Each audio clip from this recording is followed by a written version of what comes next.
This is the end, beautiful friend. Je déclare officiel le premier jour de la guerre contre le Nether. Nous avons connaissance des légendes sur ce monde depuis toujours. Les créatures qui y rôdent, l'environnement hostile, le peuple de demi-porcs qui le gouverne, mais surtout des richesses qu'il cache en son sein. Les livres anciens évoquaient des montagnes de minerais d'or scintillant de mille feux qui n'attendent qu'une seule chose, qu'on s'en empare. Alors aujourd'hui, après tant de siècles, nous allons enfin ouvrir un portail et dirigé par notre grand capitaine Cavendish, nous allons confronter cet univers et en ressortir vainqueurs. Pour la gloire éternelle du royaume des pilleurs.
Comment ça craint cet endroit?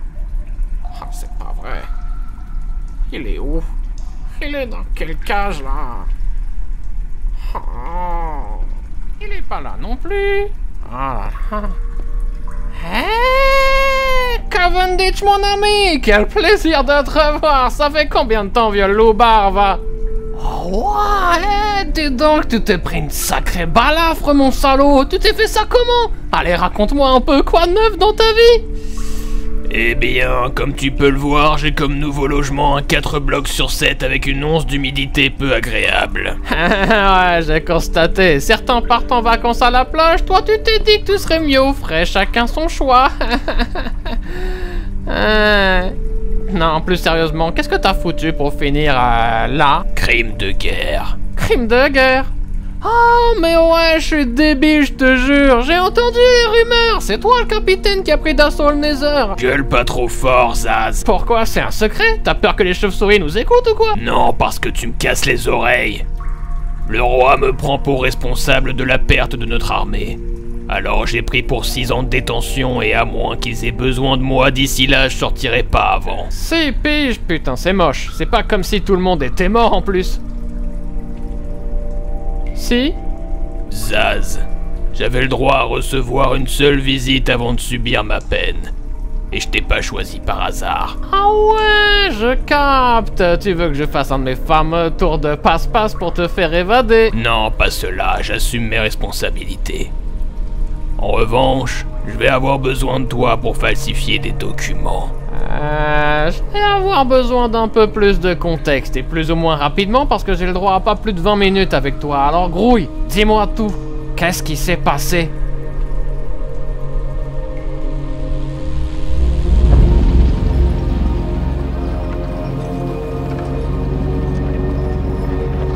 La paix, si jamais elle existe, ne reposera jamais sur l'amour du prochain, mais sur la crainte de la guerre.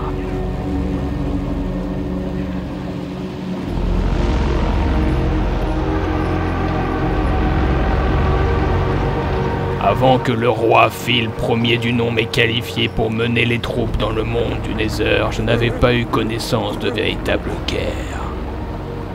Je menais déjà quelques raids contre d'autres clans de pilleurs, certaines attaques sur des manoirs d'invocateurs et quelques mises à sac de villages insignifiants. Mais ce n'était rien comparé à l'enfer lui-même. La pierre rouge sang omniprésente. Les sables des âmes hurlant sous chacun de nos pas. Les températures au-delà de 50 degrés. Les étendues de lave à perte de vue. Et l'angoisse constante de la mort. Là-bas, il n'y a ni soleil, ni lune, pas de jour, pas de nuit. Le seul calme qu'on peut y espérer fréquenter sont les bulles de magma qui résonnent dans les cavernes.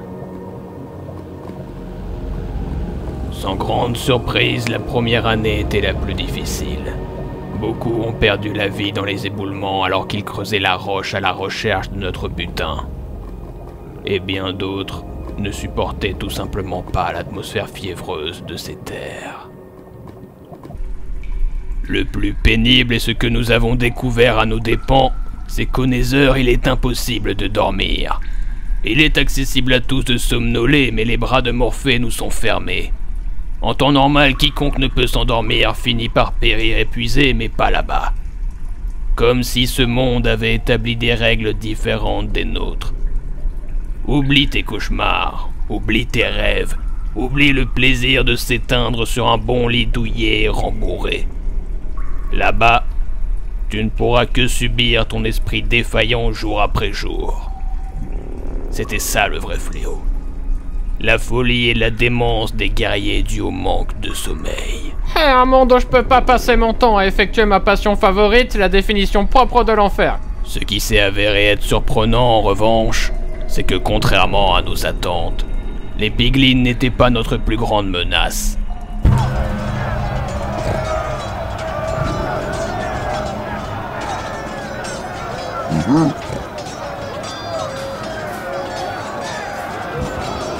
Certes, ils étaient des guerriers redoutables, un seul d'entre eux en valait largement 5 des nôtres.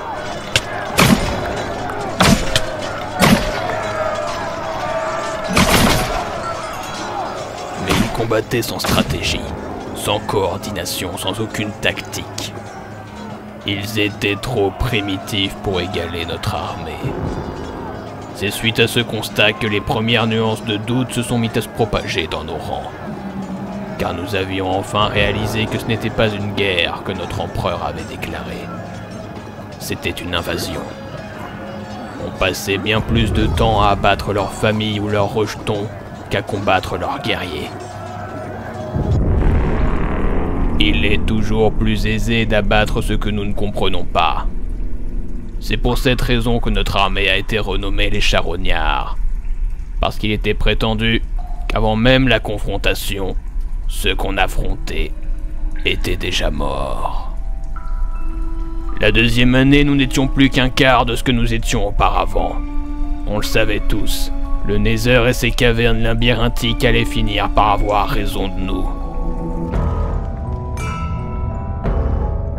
Pourtant, les premiers camps qui s'étaient installés dans les alentours du portail avaient déjà pu ramener suffisamment d'or dans notre monde, bien plus que notre royaume en aurait eu la nécessité. Mais notre roi en réclamait toujours davantage. Il acclamait que si nous nous arrêtions en si bon chemin, alors les piglins viendraient prendre leur revanche, et qu'on ne pouvait pas s'exposer à de tels risques.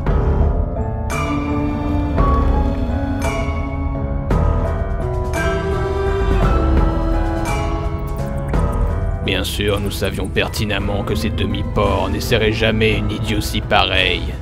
À vrai dire, nous n'étions même pas convaincus qu'ils étaient au courant de notre existence avant notre venue.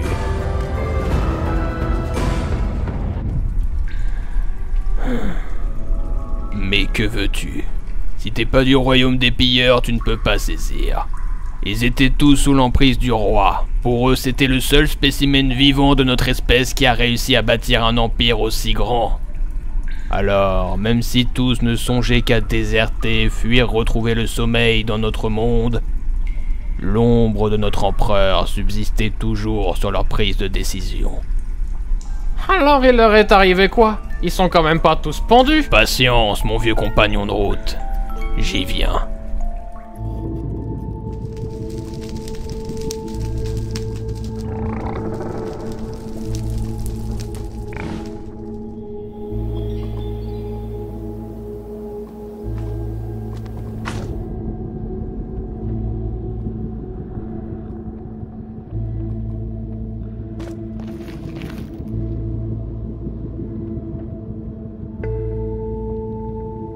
La 3e année, tous sont morts. À part Phil ainsi que moi-même, à présent le capitaine d'une armée d'un seul soldat. La survie de ce dernier n'était pas due au hasard ou à la chance, mais bien parce que je l'avais voulu. Phil était l'éternel amour d'un vieil ami d'enfance, le capitaine Philly resté au royaume à naviguer sur les mers. Avant de partir pour le Nether, il m'avait fait le serment de m'être éternellement redevable à condition que je ramène Phil en vie une fois que la guerre serait élue terminée par notre roi. Je lui devais bien cela. On ne peut pas dire que ce pauvre maladroit avait été très efficace durant ces dernières années. Il avait apparemment été envoyé pour documenter et retranscrire les différentes étapes de cette épopée sanglante. Ce que j'ai rapidement compris, car sur le champ de bataille, il n'était bon qu'à tenir un bouclier. Et il n'a jamais réussi à abattre quoi que ce soit. C'était un optimiste et un pacifiste, qui privilégiait l'espoir à tout autre synonyme de négativité. Il passait une grande partie de nos journées à prier pour nos guerriers décédés. Une véritable anomalie. C'était à se demander s'il était bel et bien un pilleur. Et il lui arrivait quoi alors? Une mort atroce et douloureuse, je parie? Non. Il est revenu du Nether avec moi. Ah, alors je comprends plus rien là, je croyais que t'étais le seul survivant. Laisse-moi donc terminer. Il était resté fidèle à lui-même presque jusqu'au bout, peu importe les atrocités auxquelles il assistait. Il ne voulait jamais faillir. Mais l'horreur de la guerre n'épargne aucune âme. Quand nous étions encore une trentaine à survivre, nos ressources et provisions étaient tombées à sec, et nos tours de campement étaient bien trop éloignés pour les atteindre en temps voulu. On devait se nourrir au plus vite. Alors, nous avons exécuté nos prisonniers piglins. Et nous nous sommes satisfaits de leur chair.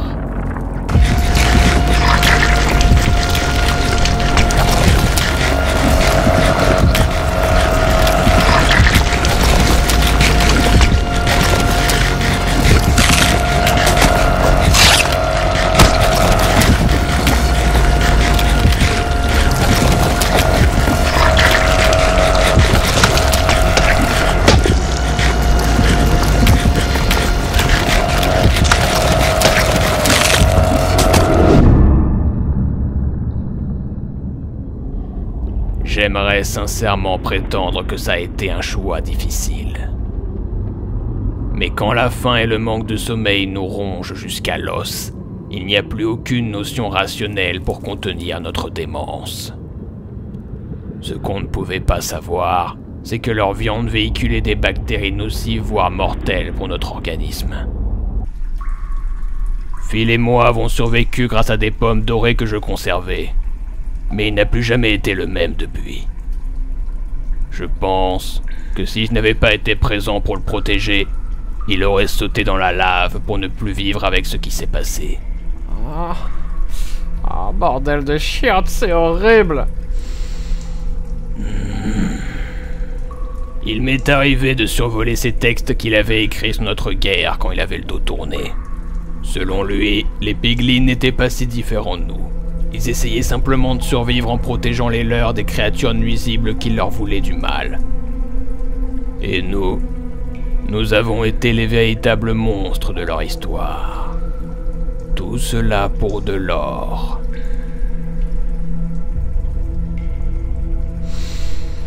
Va savoir pour quelle raison, mais on est resté dans ces terres désolées encore plusieurs mois. Phil avait à peine la force de manger, alors marcher semblait m'être une épreuve impossible pour lui. Tout ce qui lui faisait tenir le coup était de s'occuper d'un gamin piglin qu'il avait nommé Wilbur. Le seul rescapé de notre grand festin macabre. Quant à moi, je crois que j'avais simplement besoin d'un peu de tranquillité. On s'adressait à peine la parole en dehors des formules nécessaires. Il n'a jamais eu besoin de me le dire, mais je savais qu'il m'en voulait profondément. Finalement, on a fini par rejoindre l'un des campements proches du portail, et c'est ainsi que nous avons appris que le roi avait mis fin à la guerre il y a peu. Après pratiquement 5 ans passés en enfer, on a enfin retrouvé notre monde, et le plaisir incontestable de pouvoir fermer les yeux, accompagné du petit piglin qu'il a embarqué avec nous. Nous n'avons pas été acclamés comme des héros de guerre, simplement comme des déchets qui n'avaient pas su rapporter suffisamment d'or à sa grande majesté. C'était il y a tout juste 2 semaines. Ok, laisse-moi souffler juste une seule seconde, hein, une seule seconde. Ouh. Du coup, Phil est en vie, il est aussi au cachot ou quoi? Sois plus clair, je capte rien. Suite à notre retour, je me suis entretenu avec lui. Ce qui s'était passé dans le Nether, personne d'autre que lui et moi en avions connaissance. Et ça devait rester ainsi. Pourquoi? Pour quelle raison? Sois pas stupide, Zaz. Tu penses sincèrement que les gens seraient ravis de savoir les actes de barbarie qui ont été commis là-bas? Non. Le peuple sera toujours le premier à vanter les mérites et les résultats d'une guerre, tant que cela sert à son petit profit. Mais il sera aussi le premier à s'offusquer s'il apprend comment ça s'est produit. L'hypocrisie du peuple. Je suppose que ça se tient. On allait devoir faire nos rapports individuellement. Je lui ai donc demandé qu'on s'accorde sur nos violons et surtout qu'il se débarrasse des documents qu'il a écrits. Il m'avait juré de le faire. Et il ne l'a pas fait. Je ne pouvais pas prendre de risque. Un seul écart de sa part, un seul mot de trop qu'il aurait pu avouer à Philly, et tout aurait pu fuiter. Putain, Cavendish. Attends, t'es quand même pas sérieux, j'espère. Ne me regarde pas comme si j'étais un monstre impitoyable. Je l'ai fait pour le mieux de tous. Il n'a pas souffert.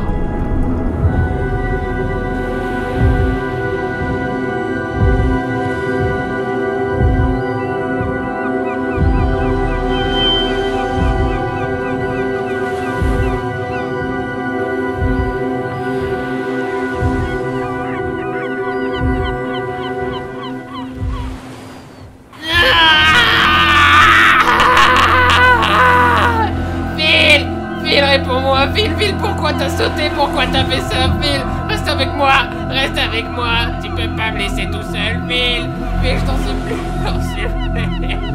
laissez-moi, il est encore en vie, en plus, je le sais, Phil, tu m'entends, Phil, je t'en supplie, réponds-moi, Phil.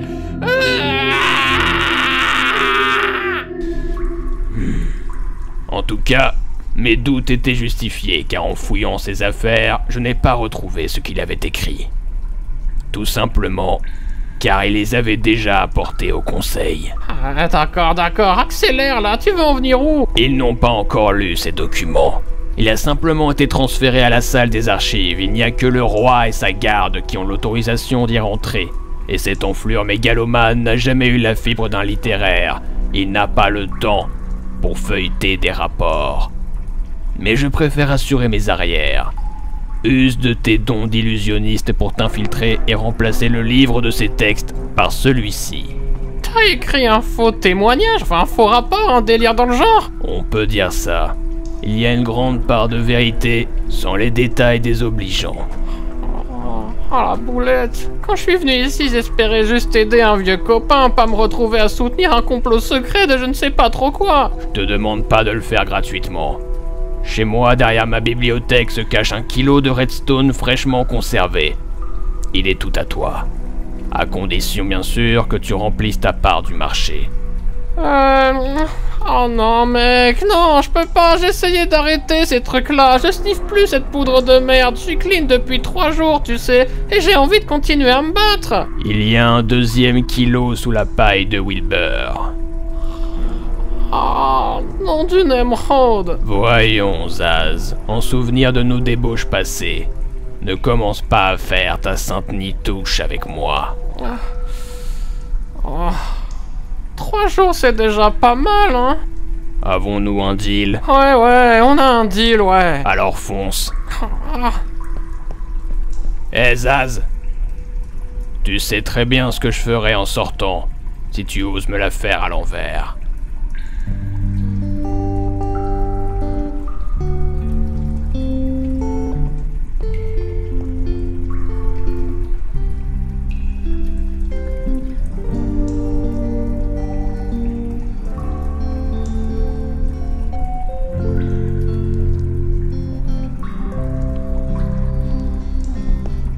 Touch the walls of the city streets and dead-end planes sadly showed us the way, but never asking why.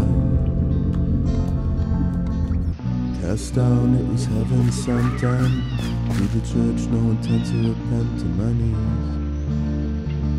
just to cry. Until you travel to the place you can't come back, where the last pain is gone and all that's left is black. Grey night sea is coming to me, and someday they'll punish my deeds and they'll find all the crime. They ask when they're gonna see them, and they're gonna ask to feel the ghost of walls. Mon défunt géniteur me disait toujours qu'une guerre parfaite, c'est celle dont personne ne revient. Il avait raison. Je crois que je ne suis jamais vraiment revenu de la guerre. Stars in their eyes, but all they saw was